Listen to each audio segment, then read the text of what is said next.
श्रीमद्भागवते महापुराणे चतुर्थस्कन्धे अथ पञ्चदशोऽध्यायः। मैत्रेय उवाच अत तस्य पुनर्विप्रैः अपुत्रस्य महीपतेः बाहुभ्याम् मध्यमानाभ्याम् मिथुनम् समपद्यत।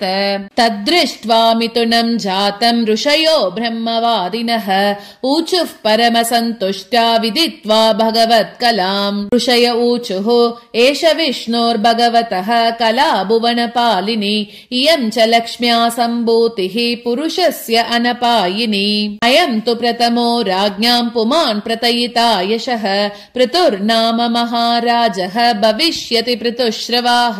इयम् च सुदती देवी गुणभूषणभूषणा अर्चिर्नाम वरारोहा पृतुम् एवावरुन्धति। एष साक्षात् हरेरंशः जातो लोकरिरक्षया इयम् च तत्परा हि श्रीः अनुजज्ञे अनपायिनी। मैत्रेय उवाच प्रशंसन्ति स्म तम् विप्रा गन्धर्वप्रवरा जगुः मुमुचुः सुमनोदाराः सिद्धा नृत्यन्ति स्वस्त्रियः। शङ्खतूर्यमृदङ्गाद्या नेदुर्दुन्दुभयो दिवि तत्र सर्व उपाजग्मुः देवर्षि पितॄणाम् गणाः। ब्रह्मा जगद्गुरुर्देवैः सहाश्रित्य सुरेश्वरैः वैन्यस्य दक्षिणे हस्ते दृष्ट्वा चिह्नम् गदाभृतः। पादयोररविन्दम् च तम् वै मेने हरेः कलाम् यस्या प्रतिहतम् चक्रम् अंशः स परमेष्टिनः।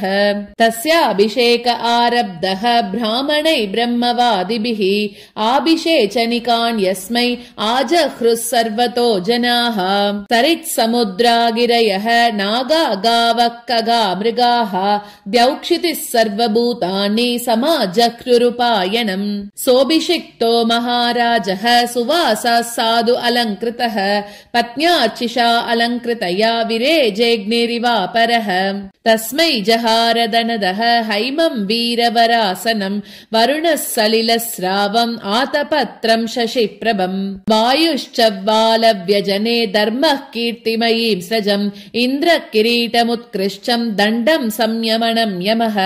ब्रह्मा ब्रह्ममयम् वर्म भारतीहारमुत्तमम् हरिः सुदर्शनम् चक्रम् तत्पत्नी अव्याहताम् श्रियम्। दशचन्द्रम् मसिम् रुद्रः शतचन्द्रम् तथाम्बिका सोमो मृतमयान् अश्वान् त्वश्चारूपाश्रयम् रतम्। अग्निराजगवम् चापम् सूर्यो रश्मिमयानिशून् भुवपादुके योगमय्यौ द्यौ पुष्पावलिमन्वहम्। नाट्यम् सुगीतम् वादित्रम् अन्तर्दानम् च केचराः ऋषयश्च आशिषः सत्याः समुद्रः शङ्कमात्मजम्। सिन्धवः पर्वता नद्यः रतवीतेर्महात्मनः सुतोदमागतो वन्दे तम् स्तोतुम् उपतस्तिरे। स्तावकाम् स्थानभिप्रेत्य पृथुर्वैन्यप्रतापवान् मेघनिर्ह्रादया वाचा प्रहसन्निदमब्रवीत्।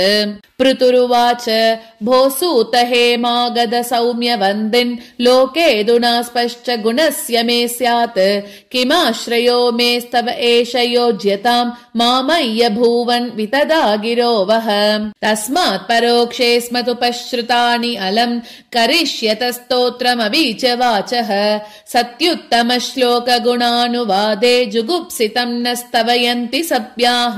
महद्गुणानात्मनि कर्तुमीशः कस्तावकैस्तावयते सतोऽपि तेस्या भविष्यन्निति विप्रलब्धः जनावहासम् कुमतिर्न वेद। प्रभवो हि आत्मनस्तोत्रम् जुगुप्सन्ति अपि विश्रुताः ह्रीमन्तः परमोदाराः पौरुषम् वा विगर्हितम्। वयम् तु अविदिता लोके सूताध्यापि वरीमभिः कर्मभिः कथमात्मानम् गापयिष्याम बालवत्। इति श्रीमद्भागवते महापुराणे पारमहंस्याम् संहितायाम् चतुर्थस्कन्धे पृथुचरिते पञ्चदशोऽध्यायः।